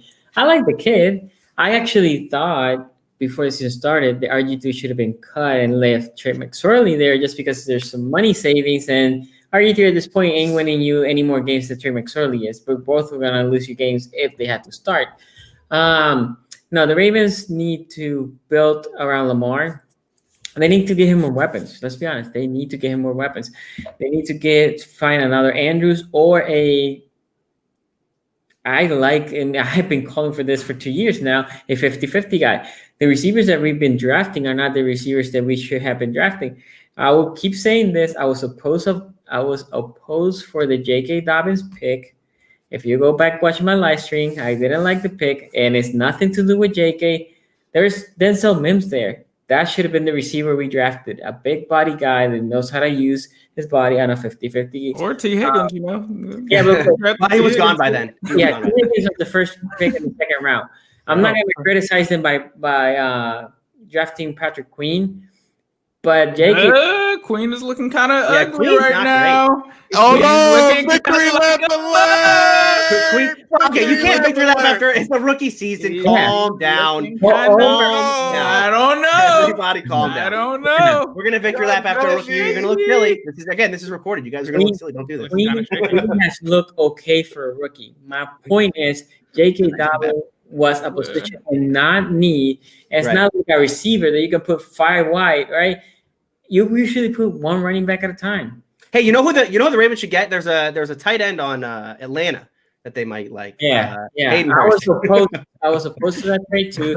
He requested the trade because he wanted to have a bigger role, and I was opposed to that trade. But hey, no, you're right though. They need to like if they don't go out this offseason and prioritize skill positions on offense, they are making a big mistake. Yeah, I think that they could look at an offense coordinator. I can see that. I think definitely with the underperformance of the offense this year, that could threaten Greg Roman's job. So I could see them going after a young offensive coordinator that's a quarterback-minded kind of offense coordinator to help Lamar Jackson out. But one thing that I have seen in this chat, getting back into my take on this game, I keep hearing people, and I don't know if it's Ravens fans, I don't know if it's Browns fans or a combination of both. I don't know who's calling who overrated, but I keep hearing people say the Steelers are overrated and the Browns are overrated. I am a Bengals fan. The most overrated team in this division has been the Baltimore Ravens. When we started this show in the offseason, people literally yelled at everyone else that was not a Ravens fan on this show for saying that the Ravens would lose 5 games. They are 6-6. They have been the biggest disappointment. If you're looking at 6 and 5, Ace is from the future where he's seen this game already. They are 6-5 right now. They're going to be 6-6 after this because they are going to lose to the Cowboys, and this is why. It's not a scorching take because the Ravens are not healthy. They don't have enough players. When Lamar Jackson, everyone's like, let's get Lamar Jackson back. I like Lamar. He's been bad this season. He hasn't been good. You're not getting MVP Lamar Jackson. He's been inconsistent. This offense has been inconsistent. And let's talk about the 2 guys that have been consistent in your offense. Mark Andrews, Willie Snead. Both of them are out of this game. Oh, no. I don't see it. I think that this is going to be a situation where the Cowboys are going to win and they're going to give them the final blow to the season. Maybe they end up coming back here later, but I just don't see it. Too many injuries, too many weird situations, a bad offense that hasn't been consistent, going up against a Cowboys team that isn't great. Lamar will still make plays. This is one of the worst secondaries in the NFL, but the fact that he doesn't have the 2 weapons that he has the most chemistry with, the fact that he's only going to get 1 day of practice and have to go and play in this game, it's just not – it's really a disappointment, and I think that the Cowboys are going to shock the world and win this game. Somebody has a share screen here. Hold on. Is this the injury report? So this is the non-COVID, right? This is the injury report, but this doesn't show the COVID because if you show COVID, there's way more. This is just people healthy. They're just injured right now. They're gonna sign Sonny and me to like play safety at some point. Like here's the thing. It's bad. It's bad. But hold on. Look, and I'm gonna be the one defending the Ravens, of course. Look, the idea that an AFC North show is actually predicting that Andy friggin' Dalton is going to go.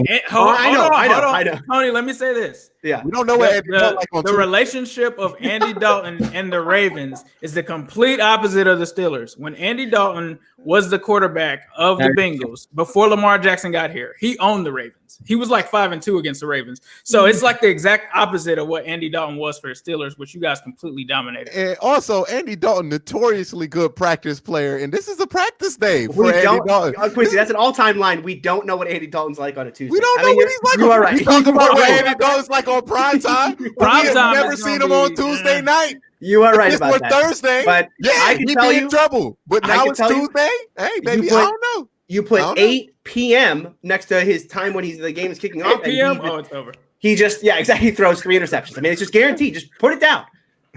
No. Hey, look, I'm just saying, Baltimore has not won a single primetime game at their own place like all season. Well, that's right. Could it be? Is it out the realm of possibility that Andy Dalton goes in there fighting for his division, by the way, which the Ravens are not, and does something and beats an injured, Baltimore Ravens team? I don't know, but if it does happen, it's going to be hilarious, and even better yet, if you do lose that game and you come into Monday Night Football with everything on the line against the Cleveland Browns and the Cleveland Browns just take it from you, just destroy it from you.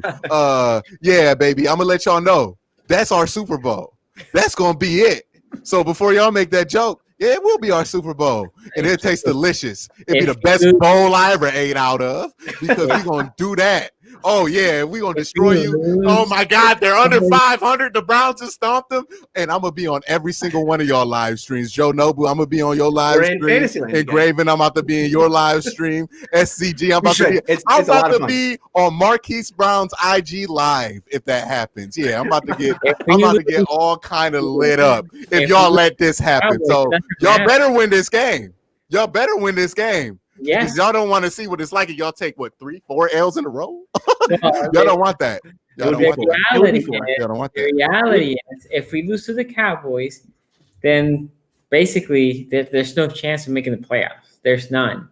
There's pretty close to zero. Like every other team will have to implode for the Ravens to make the playoffs. Well, you need two teams to implode. Yeah. Yeah. So there's the only if you win this game, if you win out, then one of those teams are gonna fall down to 6 games.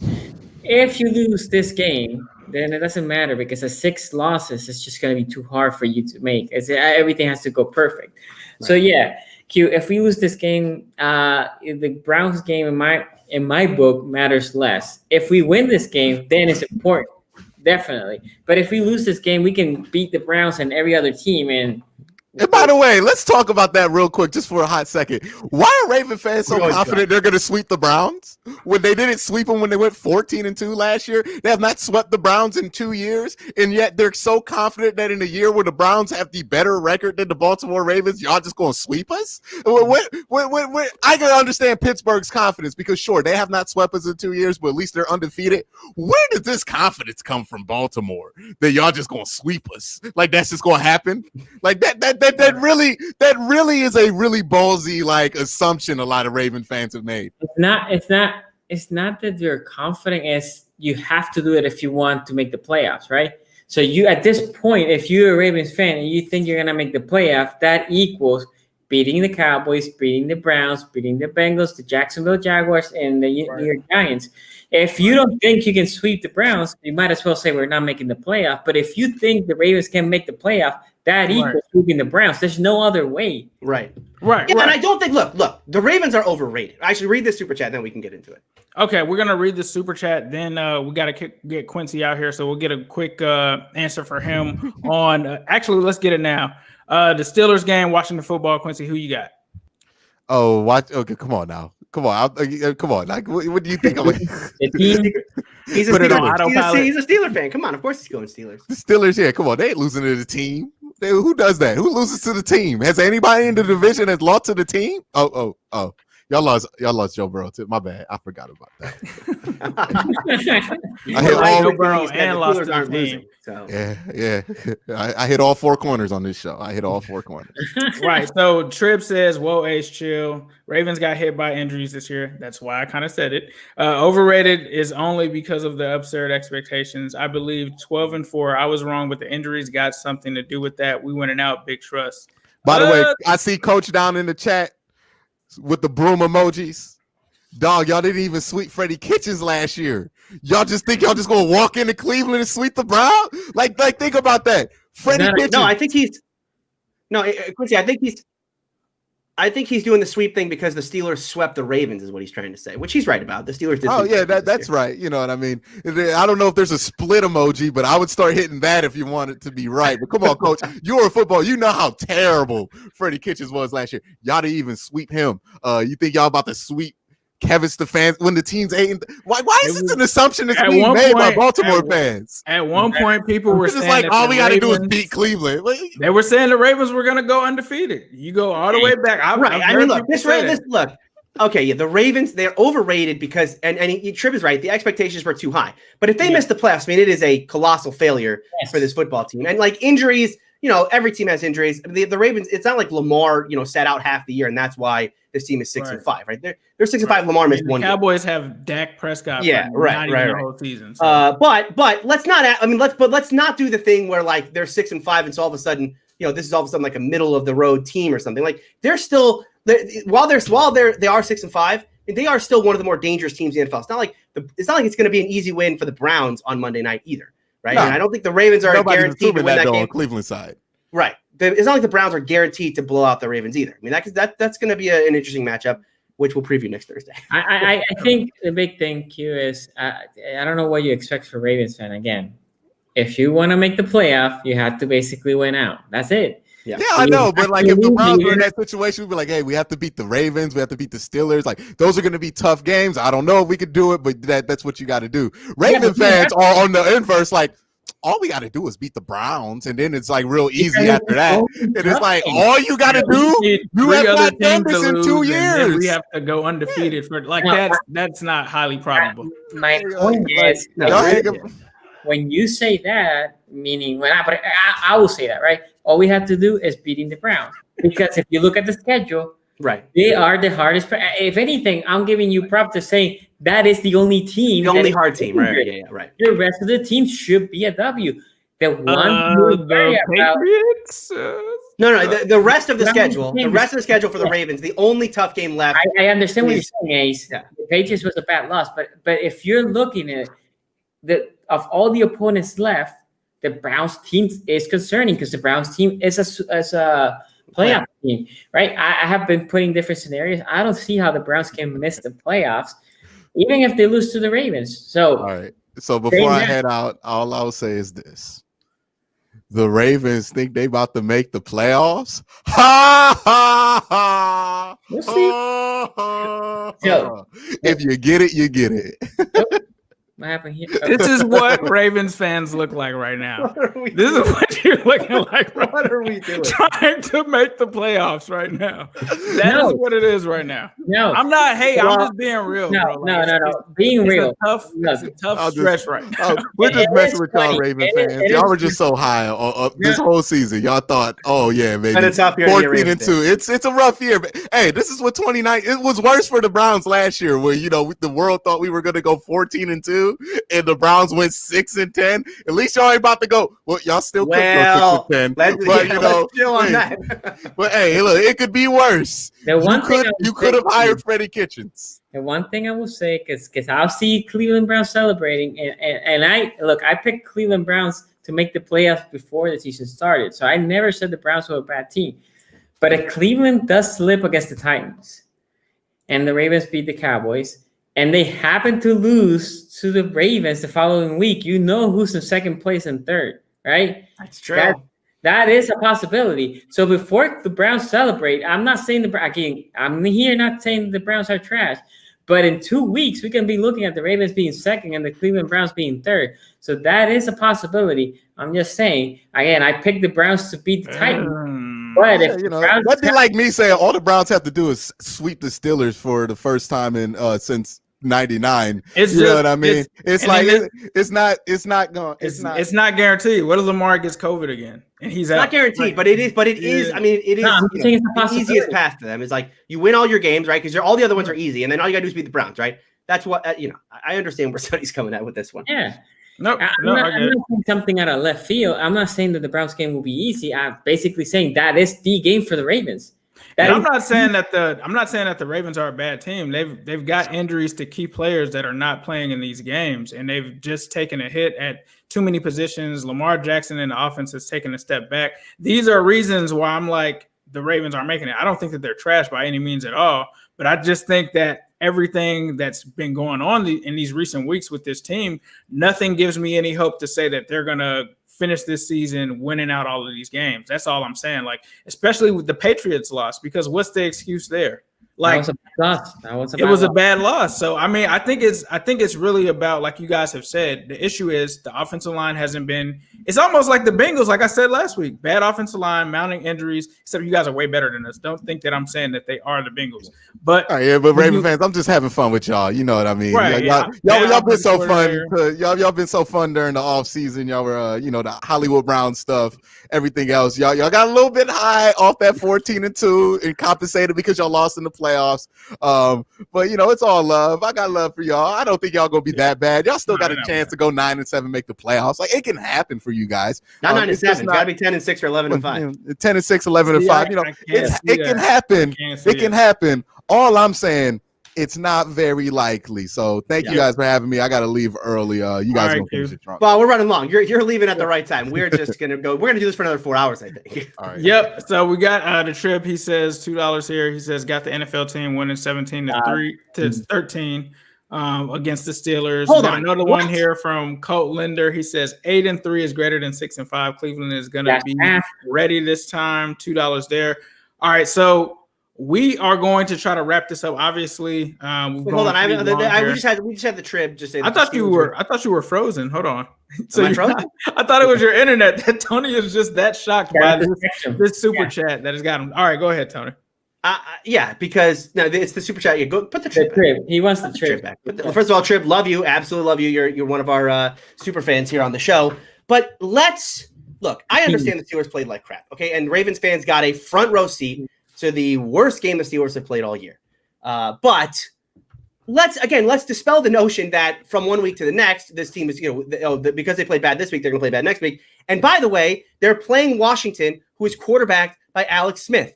The Pittsburgh Steelers own Alex Smith. I mean, this guy has had some of his worst games against the Steeler defense. The Steelers can just sit back in their normal zone, which Keith Butler loves to do, especially against bad quarterbacks, read his eyes and intercept him on anytime they want. This is a Steeler team that went into Kansas City back in, 2018, 2017, something like that. Maybe it was 2016. Went into Kansas City in the playoffs, scored only field goals. They kicked 6 field goals in that game, still won. Still won because, again, Alex Smith can do nothing. And that was back when the Steeler defense didn't have Minka. I think Watt was a rookie that year. So, yeah, I mean, this Steeler team should dominate. They should dominate Washington. I will get something also to Steelers.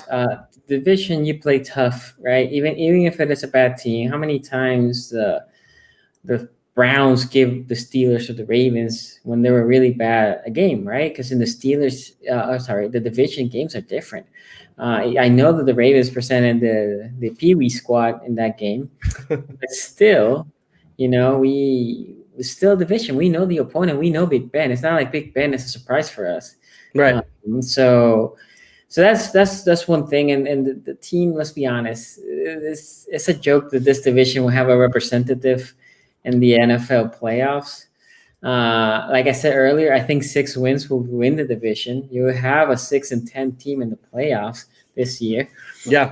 Or 5-9-1. I don't know. So I think the Steelers should be able to handle this game. Mm-hmm. You see, the Steelers should come in, pound the ball, or not No, we don't run the ball. Here's the thing, Sonny. Understand. Every time you run the ball, it's trash. Stop running the ball. I want to throw the ball 7 times. This is why I stopped myself. When I made pound the ball, I was trying to say score very quickly, very efficiently. And then on the back end, basically go in cruise control because the following week they have actually a game against a tough opponent. Buffalo? Trash. In Buffalo.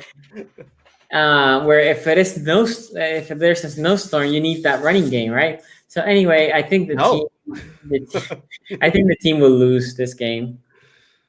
Yeah, so for me, I will say this. I think that this is somewhat of a sneaky matchup. I think that this is a trap game, being that, we went into the game against the Washington football team. And I was thinking, these teams mirror each other. We're both competing really for a draft pick, but obviously in their division, they were actually competing for first place. Their victory over us before the Giants beat us last week, it actually put them in first place. It gave me a chance to actually look into this team. This team, although people don't have high expectations from it, Alex Smith, even though Tony just massacred him, which I understand is Alex Smith, he has actually been on a trajectory or upward trajectory the past 3 weeks, right? And one of the things that I knew from talking to one of the YouTubers that covers their team, Louis T, is that they have this guy, and you kind of saw it on Thanksgiving, right? It's a young offensive coordinator that has all of this innovative stuff that he likes to do with this team. And he really only depends on one big weapon in that offense. I think that the Steelers are definitely going to have to watch out for him, and that's Terry McLaurin. Yeah. He is a beast. The running back is a beast. Alex Smith, Mr. Checkdown, has been very solid. He's starting to gather some steam. And believe it or not, before that Cowboys game, this was a offense that struggled to get to 30. They hadn't even touched 30 points this entire season. And it was kind of bubbling and it was kind of getting there. And they finally exploded against the Cowboys. So I still have the Steelers winning this game. But I think that the Washington football team is actually better than people think, especially that defensive line. That defensive line, I think the Steelers defensive line with Bud Dupree and that defensive line for the Washington football team, it's like looking in a mirror. That is, Chase Young's going to be there. There's going to be guys there. So they're definitely going to have some challenges in terms of dealing with that defense. What they try to do is their defense tries to make it so that their offense can stay in the games, and they hope that their offense can make some plays. Now, they do have some other receivers. They're not really notable, but there are some guys that can make some catches here or there. Overall, though, I got the Steelers winning this game. I think it'll be closer than people think, though. I think it'll be more competitive than people think. That's every Steeler game, right? That's every Steeler game. You know what I mean? It's like, it's going to be more competitive because the Steelers are incapable of they do blow teams out at home, though. I mean, they blew out Cleveland, they blew out Cincinnati, and then I guess you could call Jacksonville a blowout as well. Right. So we're getting to the end of this here. Thank you guys for tuning in. This was a longer show because we had to cover both and give you both episodes. So hopefully we'll be back on track to our normal one. And I have no I'm not thinking that we won't be back on our normal schedule, but be sure to check that out. We will be here Tuesdays and Thursdays, 5:45 p.m. Eastern Standard Time. No, the Ravens will be on next week at 5. Oh, goodness. So we if the probably NFL have to do Wednesday, get Thursday. their act together. No, we'll see. It's the Ravens and John Harbaugh. They need to get their act together. You have to hit the bell. Hey, can I get before we go, guys? This is the season, right? Christmas, happy holidays for all of you guys. Happy I will holidays. say with the C. Well, first of all, I've been blessed with being with all you guys through all this moving craziness. You guys have been supporting me and all that. So I'm putting this publicly because I would like, as we have, I don't know how many people watching currently. 309. Yeah. We have 309. I've been one of the people that have been blessed to have a job during this time. I've seen the many, many, many, many lines of people looking for food and all that. I told this to the guys that I was donating what YouTube paid me to the local food bank, but I would like for people, if you're watching the stream and you're fortunate enough to have that extra money, please donate to the food bank. It's incredible how many people are currently looking for food. Also, Toys for Tots, because for Christmas or the holidays, it would be sad to see kids not having, something, right. It's just something very simple. So I just, again, this is nothing. If you can, right? Not everybody can, but if you can, whatever helps, donate to your local food bank or Toys for Tots, and just to make the holidays a little bit special for people that don't have or are not as blessed as much as we are. That was well said. Definitely well said. Some things are bigger than football for sure. So if you can, please be sure to donate to the local food bank. Toys for Tots as well. That's something that I have donated to in the past, and it definitely is going to help spread some Christmas cheer and some happiness across the world, and definitely take some stress off of families through a difficult time. This has been the AFC North Talk. Tony, let them know where they can find your stuff. Yeah, you can follow me on Twitter at Steeler Country. You can find me on Locked On Steelers every Tuesday for Tony Tuesdays. It's a daily podcast hosted by my friend Christopher Carter. And of course, you can find me here Tuesdays and Thursdays, 5:45 p.m. Eastern Time, when there aren't games going on directly competing with our show. But make sure you are subscribed and you hit that notification bell. You'll find out when we go live every week. And Sonny? SZG Sport everywhere, YouTube, Facebook, IG. I make an IG halftime show when the Ravens play. Also on Flick, I try to, during the game, to always go there and chat whoever's there with us. Please help us. Just subscribe to Flick. We try to have a partnership with them. We need to hit certain people that follow us on Flick. So go ahead and there. The people that are in Super Chat, we appreciate all the support, the people that hit the like, and the people that share our contact. You don't have to be a Super Chat, although we appreciate those. But if you can at least share this video, share the content with others, I would appreciate it. If you haven't subscribed, and it's important to hit the bell, because with all the craziness happening and all the football games being moved, that's why we had to change the schedule. Yeah, definitely. And I am Ace Boogie of New Stripe City. You can find me at New Stripe City.